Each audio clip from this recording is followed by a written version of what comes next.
It is absolutely uncanny. She sat down for her butt no more than touched the chair, and she found a four-leaf clover.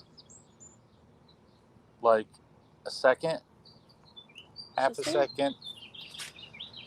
Anyway, where you at? You need to scoot in. You're not on there. Anyway, I thought today we would talk about the top 10 most Googled health questions of 2019 and add our little tidbits to it. Talk about some of the experiences that Jessica's actually been having in the IV lounge, and we will go from there. So let's look at question number one: how to lower blood pressure. And it's actually pretty amazing that on how to lower blood pressure, Jessica has a little case study, some anecdote on this. Well, it's not really a study, but I do have a patient of mine that she gets an IV every month. Probably has for probably 6 months. I think she actually has done it as long as I've been doing it. And she started out with her blood pressures, 160s, and every month her blood pressure has dropped. But she says the only thing that she's done, son's a killer, um, is well, she does her supplements, but she hasn't done anything like she hasn't changed a lot of her diet, and she hasn't changed her exercise. The only thing that she has changed is she's done the nutrient micronutrient IV one time a month. So she went from high 160s. So then I started going back through her chart. Then she was 150, she was 140. So the last time I took it, it was like 127 over 70 something. And she had me to take it again just to make sure that I was right. And was so excited that she wanted to go home and take it again just to see if her said it. And then I think she went home. Didn't she come back on the next Wednesday and say that it was the same on her blood pressure cuff as well? I think so. So, so some interesting things. What are things that can cause high blood pressure? Well, your vessels can be being constricted, they can be getting hard. It's uncanny. She can find those things anywhere. But getting back to that, nitric oxide is one of the things that they have used for blood pressure. And they also used uh, bonita fish peptide. If Libby wouldn't graze like a cow, she wouldn't hack up stuff. Um, but it's very interesting how there are tons of natural stuff that you can eat. I mean, why would you take bonita fish peptide from Metagenics? That's what we use. When you could go make fish tacos and you're just layering in health at that point in time. And I get it that it's simpler sometimes, but just eating whole foods, diverse foods, and a variety of foods, typically and fiber, typically tends to help this. Controlling your homocysteine levels, omega 3 fatty acids, fiber, nitric oxide. And then, of course, when you look at the Googled answer, they talk about all kinds of beta blockers and sodium intake and this, that, and the other. The latest studies on sodium intake show that the kidneys, unless you have kidney damage, you really don't have to worry about the sodium. But it still has been around so long that they still follow that. Well, and if you eat too much sodium, because most people get way too much sodium in their diet, it actually causes you to retain water, which is what actually drives up your blood pressure. And so next, which leads back to the kidneys, because your kidneys excrete the water. The second most asked question, maybe I should have done this as a countdown. What is keto? And so, what's the ketogenic diet? What specifically is it? It just says, what is keto? That's Like what the they're fifth grade Googling. level, it's very limited sugars or natural sugars in your vegetables. high protein, high fat diet. It's especially high fat. You want to limit a ketogenic diet is actually defined as 20 grams or less of carbs. Your fats are generally, you're looking at about 10% carbs, you're looking at about 60% fats, and you're looking at about 30% protein. And you can monkey with the protein and the fat. It was originally used to control seizures. We now use it. I mean, it's a great tool. Don't get me wrong. Fabulous tool for controlling insulin. But once again, as you've heard us both say and talk about, there. yes, do not live on the ketogenic diet. It absolutely mucks up the microbiome. Now, you can be eating a ketogenic diet and getting enough fiber that you still produce ketones. I should say you can eat a varied diet. We both eat a very varied diet, high in fiber, about 40 grams at least a day. You would not believe the amount of fruit that I eat in my smoothie. And I still produce ketones at 0.3 to 0.5, depending on when I test. They're always there. And that's just because it's a healthy, diverse diet. Now, I do practice intermittent or time restricted feeding, as does Jessica. And that just helps. That gives the body a break so it's not constantly working. So that was number 2. This one I thought was kind of cute. How do you get rid of the hiccups? There's really no scientific way because hiccups are your diaphragm spasming. So mostly if you breathe in air, you drink something too cold too fast and it's caused your diaphragm to spasm. But you're supposed to relax. So what would really help it is to just actually relax. It's But sugar doesn't work. Holding your breath doesn't work. Sitting upside down doesn't work. A spoonful of sugar doesn't work. Scaring you doesn't work. So their answers, and this one would actually go along with what Jessica said. Altering the breathing cycle, doing 4-7-8 breathing to calm yourself down, pulling your knees to your chest, possibly gargling ice water or sipping cold water, pulling your tongue. I'm not sure why. Well, you know why that would work? Because if you were pulling your tongue, you'd be concentrating on that, which would actually create some like what a meditation, because then you'd be focused on something else. So it creates same thing, creates relaxation. I haven't had the hiccups in so long, but if I get them, I'm definitely trying to pull my tongue. Rubbing the back of your neck. And they also add, it's unclear whether adding the words there makes a difference. Getting scared, nope, didn't work. And laughing spontaneously. Not sure about that. Well, that would work probably because there's a loss for you're stretching out the diaphragm and stopping the spasm. And so number 4, how long does the flu last? Truly? Probably truly, like from start to finish, probably 7 to 10 days. I said 4 to 6 with its peak at 3 to 4. Well, but it usually starts before you have symptoms and you're still active shedding virus that you can actually give it to other people after your last symptoms. And so there are also a lot of people. So, let's go back just 1 second. Basically, if you can get through day 3 to 4 and you're not having severe symptoms, you're probably over the hump at that point in time. Probably still not afebrous or afebrile or whatever, but just like most things, just time takes care of it. Number 5, there must. What was the answer? Answer, if you're wondering about flu symptoms, then the answer is forever if you die from it, which occurs in tens of thousands of people each year alone. And 3 to 7 days. Oh, I guess 4 to 6, 3 to 7. They split the difference on us. So they said tens of thousands of people die of the flu. Well, they don't necessarily die of the flu. They die of complications from the flu because of their comorbidities.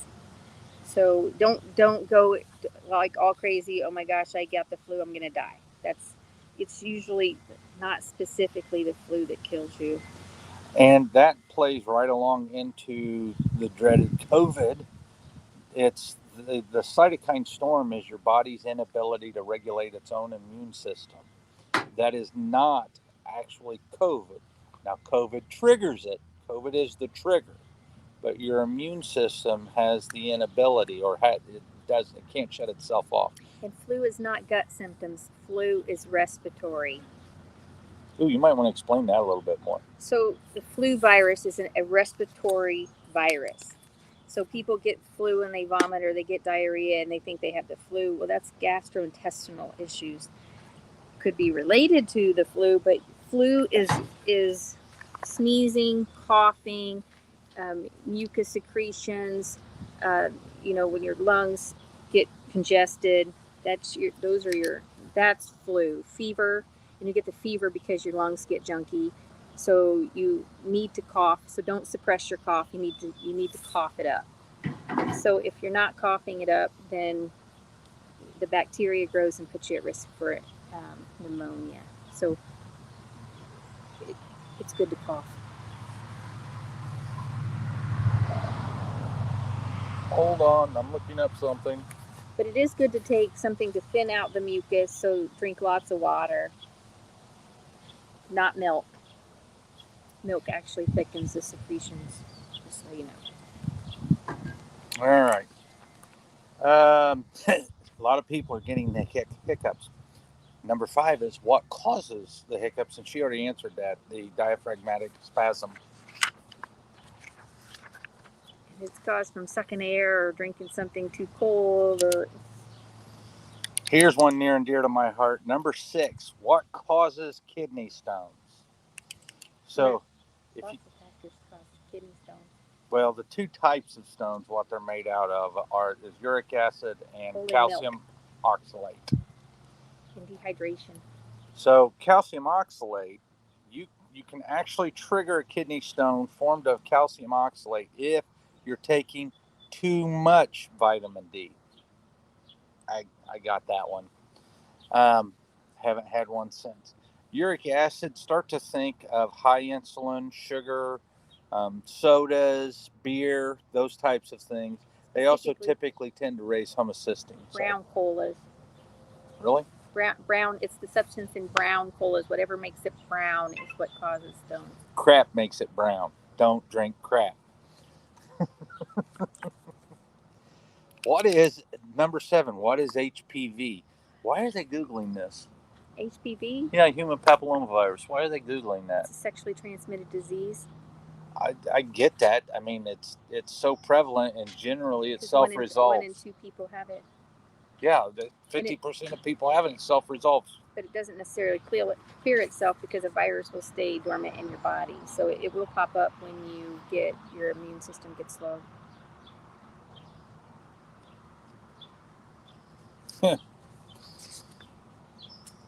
it can be passed on to your babies even if you aren't active. So children that are born through the birth canal with a mother that has human papillomaviruses, the virus is transferred to them, and then they may not have any symptoms until they're teenagers, and then they start getting warts all over them.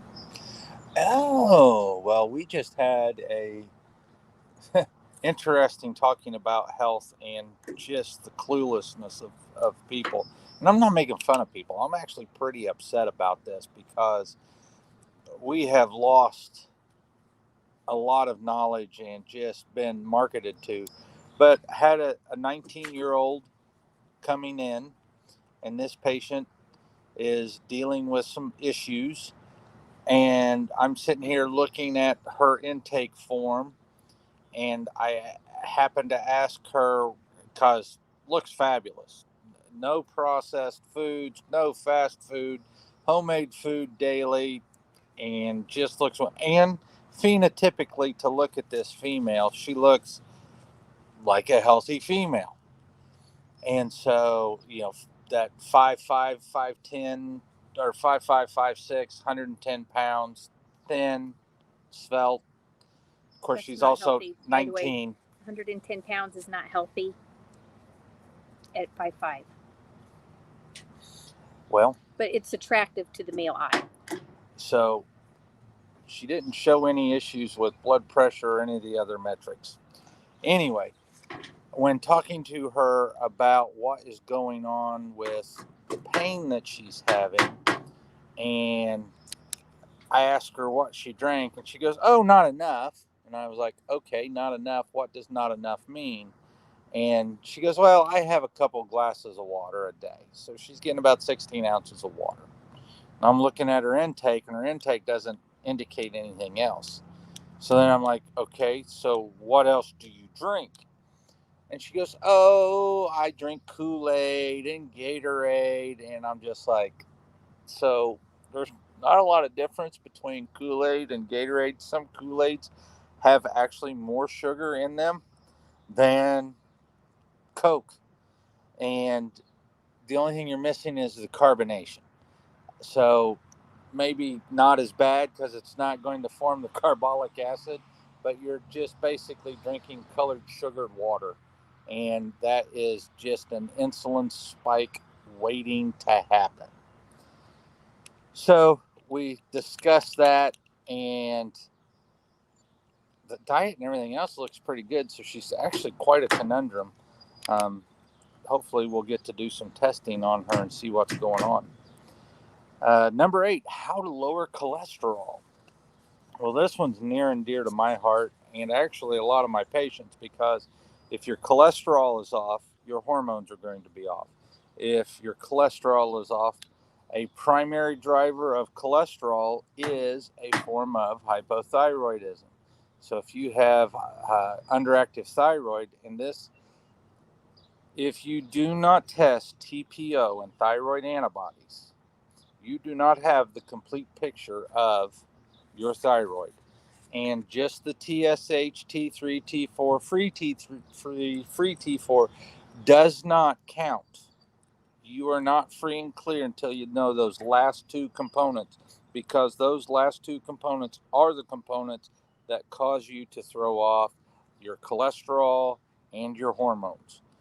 But then after that, fiber, vegetarian diet actually gets rid of it pretty easy.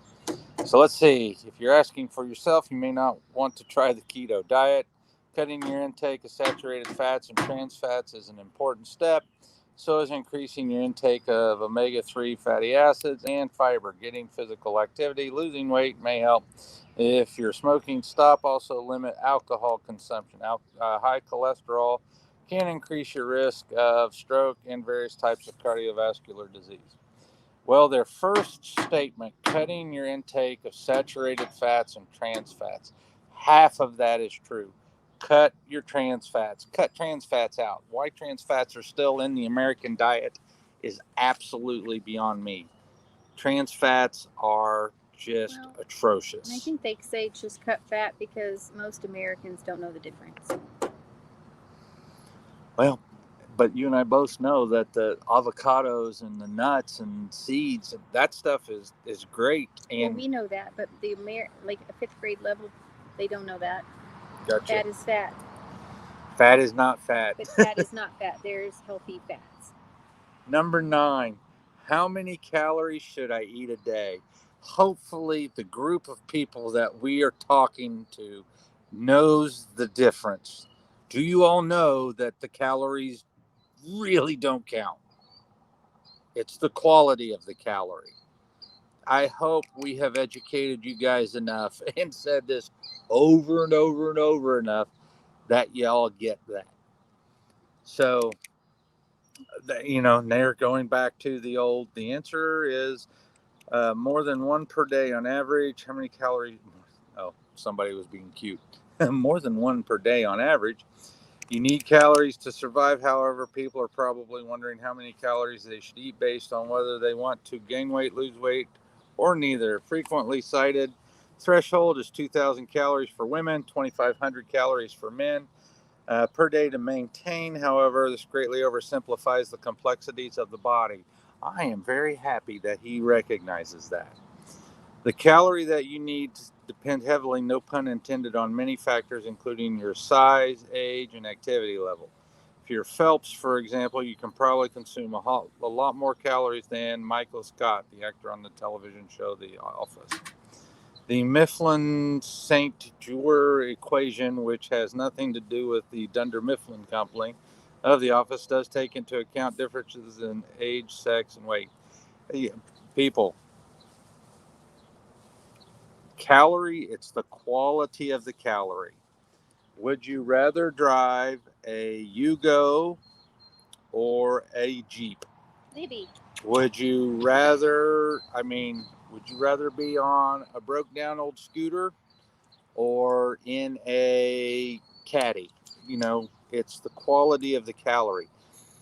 The quality of the calorie is what affects the insulin. A calorie of Snickers is going to raise your insulin. A calorie of broccoli, not going to.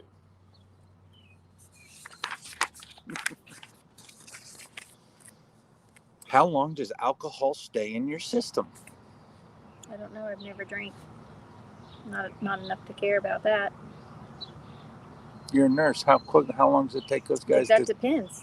Because that's the health of your liver and yourself. Because a person that's in liver failure is not going to detox. So we may have them vented for a week, and somebody else may blow it off in 24 hours if they're young and healthy and they've never done that before. So that is not something that has one answer. That's the health of your liver and how quickly you can detox. How tolerant you are. Basically, it says the speed at which you break down brown alcohol depends on all things: how big, your age, metabolism, and general health. But a general rule of thumb is half a drink per hour. But if you're a heavy drinker, do not stop drinking cold turkey. You will wake up later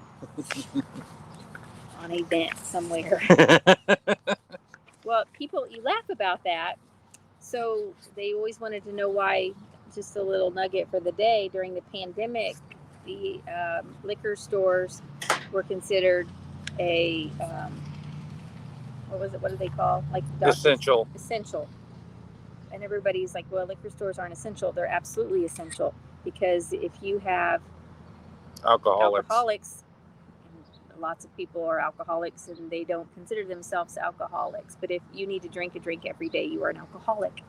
And if you do not get that drink every day, you will detox. And depending on how many drinks you actually drink every day is how quickly and hard you do detox. And people think, I'm going to do good and I'm just going to stop drinking. And you cannot do that, because you will have a seizure. Interesting tidbit.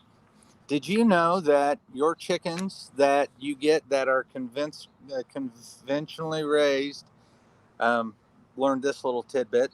Thank you, Kathy. The chickens that are conventionally raised, their chicken feed actually contains arsenic. That was a little tidbit that I learned that I did not know. And we still have to figure out why it's added. And then last little kind of interesting quote of the day before we wrap up here. Voltaire was a old guy, a philosopher, something, and he said the art of medicine is for the doctor to entertain the patient while the body does the healing. And that is absolutely true. Modern medicine assumes that the body wants to break down and that the body doesn't have the capacity to heal. And in the modern environment, it doesn't.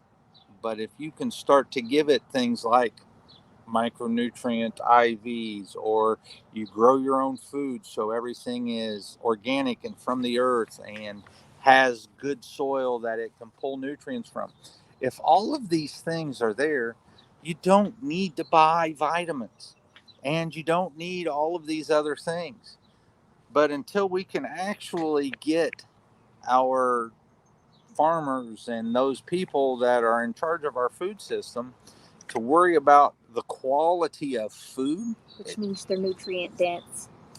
you're going to have hard times, and that's why we do nutrient IVs. We put people on supplements. We put people on digestive aids. These things are all very, very important to life. I had an older gentleman come in, and we were discussing his health, and he was giving me the pill for an ill situation. I'm taking this for that and this for that, and I've got to be on these things. And I was like, well, let me ask you a few questions. If you cut yourself, do you still heal? And he's like, yeah. And I go, okay. If you get a headache, do you usually get over it in a day or two? Yeah. And I was like, why wouldn't you think the rest of the body would also want to get well and heal? And the paradigm that we have been fed for so long is your body can't do it. And that's absolutely wrong. Your body can. And we're here to help you heal from the inside out. Yeah, I have a little tidbit because I had this workwear surgeon that I just absolutely adored. And his way of deciding whether or not you had enough extra or you were getting enough nutrients was if you grew hair on your legs. And if you did not, or it was super fine, that meant that you did not have enough micronutrients. So the first thing to go is the hair on your body. And so he was also a bariatric surgeon. So he measured the health of his patients and how well they were bouncing back, I guess, per se, based on whether they were growing hair on their legs. Because sick people will lose the hair on their legs, or their body, actually, not just their legs, but their body, and it gets finer. That's interesting and very. A lot of diabetics have shiny legs, that shiny shin syndrome. The insulin just tears them up. Some things going back to the blood pressure thing, and I'll wrap this up. You can actually measure an enzyme called LPPLA2, and that will tell you if you are actually plaquing your arteries.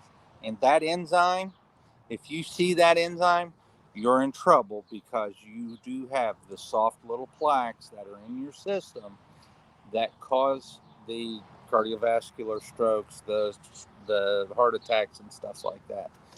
We will end on that very joyous note.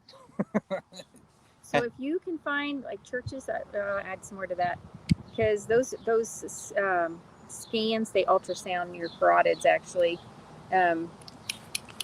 to find your risk your CAC score, and that is super expensive. However, a couple times a year, those are usually provided at certain churches or community buildings for about $40, $50. And if you can, and they usually throw in like other tests like bone density and things. So if you can find that, and you're probably, I would say over the age of 40, you should absolutely take advantage of it. Perfect. Well, your PSA for the day. Have a great night.